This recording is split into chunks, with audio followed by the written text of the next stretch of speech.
Kepala Pusat Pelaporan Analisis dan Transaksi Keuangan, Ivan Yustiavandana dicecar Komisi 3 DPR RI dalam rapat kerja Selasa 21 Maret kemarin. Pembahasannya soal transaksi 300 triliun yang jadi sorotan. Wakil Ketua Komisi 3 DPR Desmond Junaidi Mahesa meminta PPATK serius membongkar kasus dugaan transaksi mencurigakan senilai 300 triliun di Kementerian Keuangan. Ia juga meminta laporan itu diberikan kepada Komisi 3 sebagai bahan acuan untuk rapat selanjutnya. Desmond beberapa kali ingin menegaskan apakah transaksi jangkal 300 triliun itu benar pencucian uang atau tidak, dan dijawab Ivan yakni masuk ranah tindak pidana pencucian uang. Politikus Gerindra ini juga menyentil oknum-oknum lain selain Rafael Alun Trisambodo. Menurutnya sumber pendapatan negara selama ini minus terus, namun ternyata tikusnya ada di Kementerian Keuangan. Sebelumnya Mahfud menyatakan siap buka-bukaan dengan DPR terkait dengan pencucian uang senilai 300 triliun di lingkungan Kementerian Keuangan. Mahfud mengatakan siap untuk mengajukan dan menjelaskan daftar dugaan pencucian uang senilai 300 triliun tersebut kepada DPR.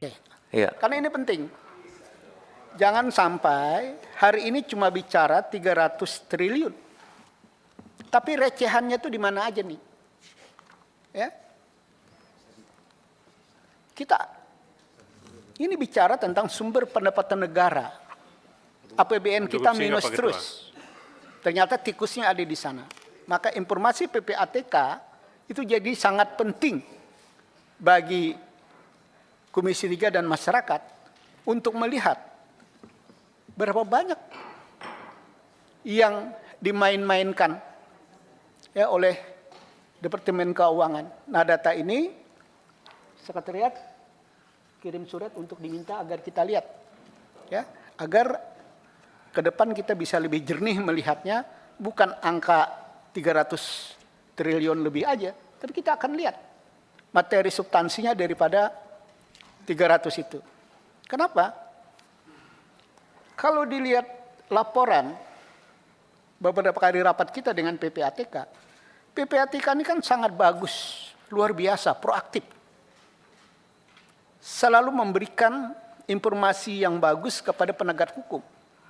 Tapi sebaliknya, penegak hukum tidak terlalu serius, ya, merespon tentang catatan-catatan PPATK. Ya. Ini juga tolong sekretariat dicatat rapat-rapat kita dengan mitra, kejaksaan, kepolisian, KPK. Kita akan tanya ini, ya, agar ke depan apa catatan-catatan yang diberikan PPATK itu jadi dasar juga di samping rekomendasi-rekomendasi BPK.